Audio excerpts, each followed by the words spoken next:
situs Gunung Padang. Sudah diketahui umum situsnya memang ini, situsnya di puncak Gunung Padang, ada batuan yang ditumpuk-tumpuk oleh manusia, tebalnya kira-kira ya 1 meter lebih dari 5 meter gitu ya. Tapi setelah kita penasaran, kita coba-coba di geolistrik, ada georadar gitu, ada geomagnet. Ternyata yang disebut peninggalan karhun teh bukan hanya di atas ini, tapi kelihatannya mah dalam ke bawah. Paling tidak yang sudah kuat sekali buktinya gitu ya, menurut alat itu sampai kedalaman 15 meter tuh kelihatan itu struktur buatan manusia gitu ya. Bahkan ada dugaan sampai 100 meter sampai ke level parkir tuh tos dirobih-robih eta alam tuh para leluhur teh gitu ya.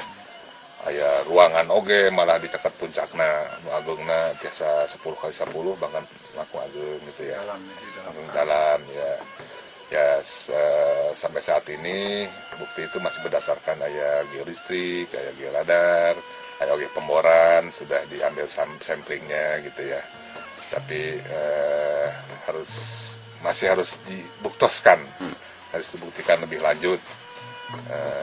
Ya syukur-syukur kalau kita bisa ada ketemu jalannya untuk akses ke dalam sehingga tidak perlu bongkar-bongkar, tapi sudah bisa dibuktikan dengan tidak diragukan lagi.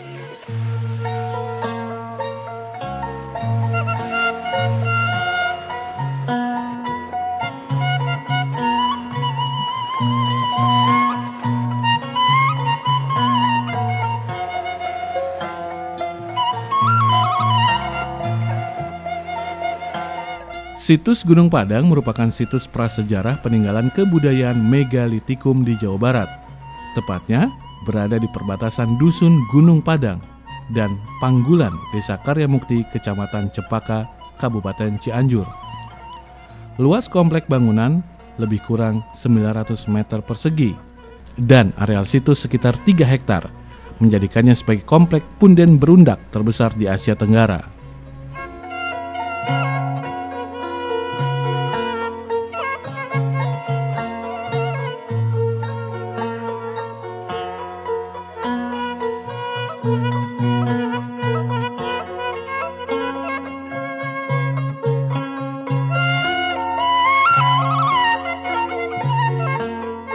Laporan pertama mengenai keberadaan situs ini dimuat pada Buletin Dinas Kepurbakalaan tahun 1914. Sejarawan Belanda N.J. Krom juga telah menyinggung pada tahun 1949. Setelah sempat terlupakan pada tahun 1979, 3 penduduk setempat, Endi Soma dan Abidin, melaporkan kepada Edi, pemilik kebudayaan Kecamatan Campaka, mengenai keberadaan tumpukan batu-batu persegi besar dengan berbagai ukuran yang tersusun dalam suatu tempat barundak yang mengarah ke Gunung Gede. Selanjutnya bersama-sama Kepala Seksi Kebudayaan Departemen Pendidikan Kebudayaan Kabupaten Cianjur, R. Adang Suwanda, mengadakan pemeriksaan. Tindak lanjutnya adalah kajian arkeologi, sejarah, dan geologi yang dilakukan Puslit Arkenas pada tahun 1979 terhadap situs ini.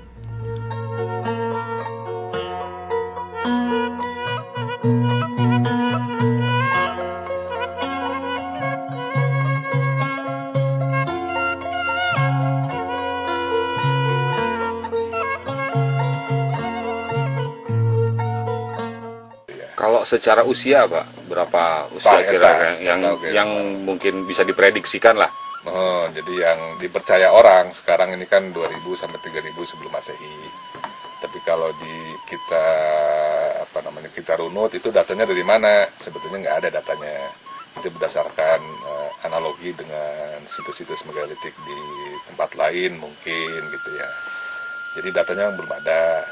Kita juga sudah melakukan penentuan dating, itu radiometrik dating, penentuan umur memakai unsur karbon di taluntik di laboratorium. Itu yang sampel dari kedalaman 4 meteran, itu di teras 3, itu umurnya 5400 sebelum Masehi. Terus ada lagi sampel dari kedalaman 8 meter di teras 5, itu bahkan yang diduga itu ruangan yang diisi pasir itu juga ada unsur karbonnya. itu ditentukan umurnya keluarnya sekitar 11.000 sebelum Masehi. Nah, tapi sampel yang kita ambil itu masih sampel serpihan karbon ya, artinya masih tercampur pasir ya. Ya betul, jadi artinya masih ada kemungkinan serpihan karbon itu berasal dari material yang diambil dari tempat lain. Ada kemungkinan yang umurnya mungkin masih lebih tua. Jadi sampai saat ini kita hanya bisa bilang bahwa umur maksimum seharusnya nama. Jadi ada yang umur maksimumnya 5.000, sekarang 11.000 gitu. Dan umur maksimum jantan bisa lebih muda lagi. Nah, kita masih mudah-mudahan ke depan ini bisa ngambil sampel yang bisa lebih memastikan itu memang umur dari lapisan itu atau bangunan itu gitu ya. Jadi ya gitu, ada indikasi memang umurnya ribuan tahun, bahkan bisa sampai 10 ribuan gitu. Mudah-mudahan itu bisa dibuktikan secara ilmiah. Kalau itu terbukti, misalnya bangunannya juga sudah terbukti memang benar, memang itu hasil satu produk leluhur yang benar-benar bisa dibanggakan gitu ya, bangunan besar, monumen besar seperti Borobudur dan umurnya jauh lebih tua dari umur peradaban kuno dunia lainnya seperti piramid, ada Aztec Maya atau lembah Indus, berarti ya itu satu penemuan yang luar biasa mudah-mudahan. Ya, mudah-mudahan itu bisa membuktikan bahwa leluhur Nusantara ini, khususnya di tanah Sunda ini ya memang sumber dari peradaban dunia.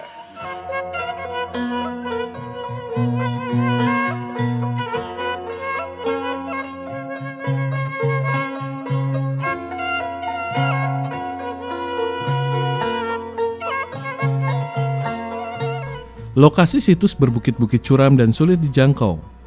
Kompleknya memanjang, menutupi permukaan sebuah bukit yang dibatasi oleh jejeran batu andesit besar berbentuk persegi. Situs itu dikelilingi oleh lembah-lembah yang sangat dalam. Tempat ini sebelumnya memang telah dikeramatkan oleh warga setempat. Penduduk menganggapnya sebagai tempat Prabu Siliwangi, Raja Sunda, berusaha membangun istana dalam semalam.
2 kali ke sini, dan setelah puluhan kali membaca literatur tentang Gunung Padang,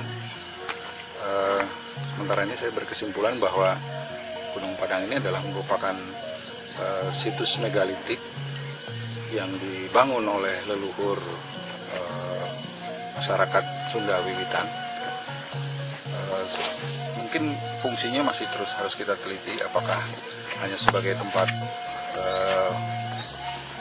disebat pada hyang, ya, tempat suci untuk mencari dan berhubungan atau berkomunikasi dengan hyang widiwasa atau Tuhan Yang Maha Esa, seperti itu. Atau juga mungkin sebagai sebuah tempat ritual budaya. Ada beberapa peneliti juga menganggap ini adalah sebagai observatorium, sebagaimana observatorium megalitik di Stonehenge misalnya di Inggris. Nah, ini bahkan lebih tua lagi, seperti itu. Bisa jadi 4.000 tahun sebelum Masehi atau bahkan 11.000 tahun sebelum Masehi. Nah, kenapa saya tertarik dengan situs-situs megalitik dan terutama Gunung Padang ini? Karena di sini paling kuat sekali indikasi man-made-nya, indikasi betapa leluhur Nusantara, khususnya leluhur Sunda, itu sudah mempunyai peradaban yang begitu tinggi. Karena tidak mungkin situs megalitik yang raksasa ini dengan ribuan batu yang beratnya berton-ton itu terbangun hanya oleh 1 orang 2 orang. Tentunya akan ada satu teamwork, ada satu masyarakat yang terpimpin dengan baik, yang teratur, yang mempunyai kesamaan nilai-nilai luhur, sehingga mereka membangun tempat ini dengan begitu dahsyatnya.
Barusan saya turun ke bawah dan melihat temuan terbaru dari terasering yang membangun Gunung Padang ini.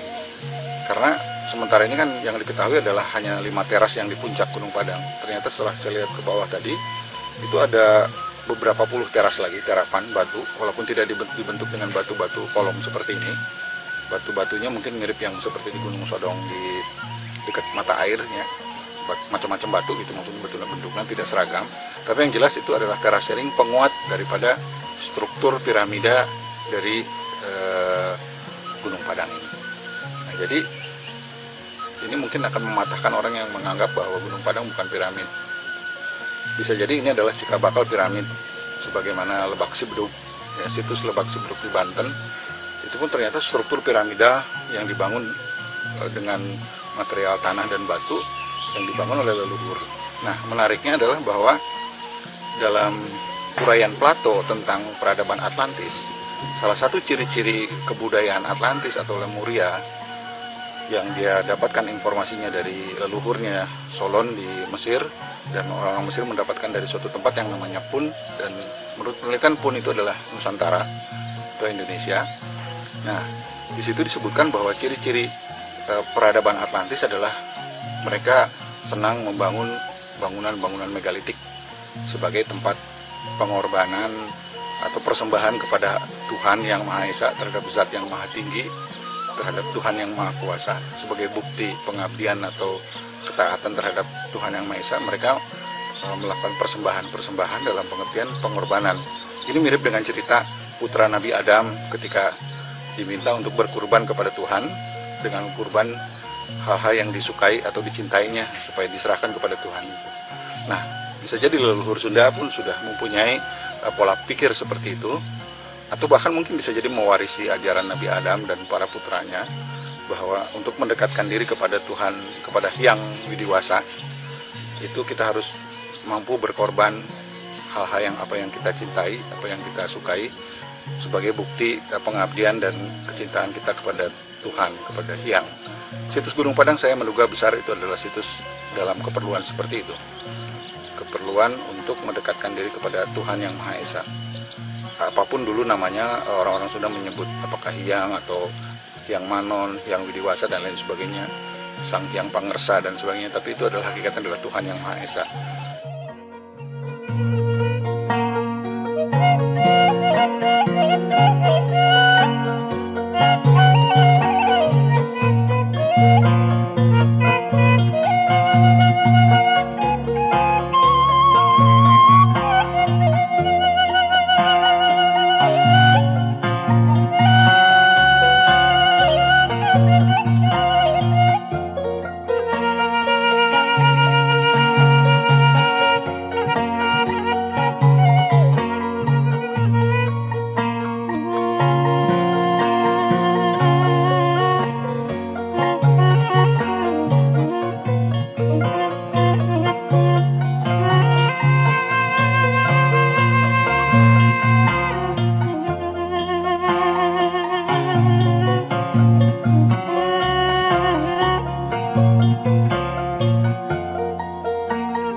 Beberapa situs Gunung Padang dan beberapa situs purba yang menunjukkan bahwa peradaban kita ini, Nusantara ini sangat maju dulunya, itu semakin membuktikan bahwa kita ini bukan bangsa sepele. Kita ini adalah bangsa yang punya sejarah masa lalu yang bahkan jauh lebih tua dan lebih agung, lebih luhur daripada peradaban lain di dunia yang sumbernya dari Nusantara ini. Teman-teman dari kelompok bencana katastrofik purba, dari Gentra Pajajaran dan dari tempat lain-lain, sekarang hampir semuanya dan juga komunitas-komunitas lain sudah mulai menziarahi tempat-tempat ini untuk meneliti, menyucur leluhurnya. Mereka bukan hanya sekedar menemukan artefak-artefaknya, tapi juga menemukan warisan-warisan nilai-nilai filosofisnya. Itu yang lebih berharga daripada sekedar batu-batu ini.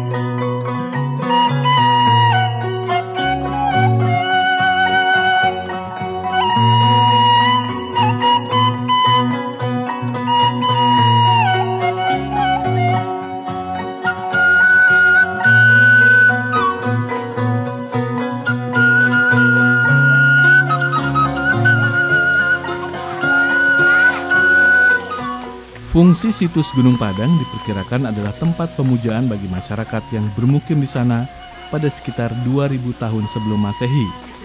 Hasil penelitian Roland Mauludi dan Hoki Situngkir menunjukkan kemungkinan adanya perlibatan musik dari beberapa batu megalit yang ada. Selain Gunung Padang, terdapat beberapa tapak lain di Cianjur yang merupakan peninggalan periode Megalitikum.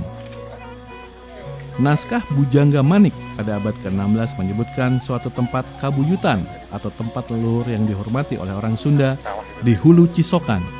Sungai yang diketahui berhulu di sekitar tempat ini menurut legenda, situs Gunung Padang merupakan tempat pertemuan berkala atau kemungkinan tahunan semua ketua adat dari masyarakat Sunda kuno. Saat ini situs ini juga masih dipakai oleh kelompok penganut agama asli Sunda untuk melakukan pemujaan.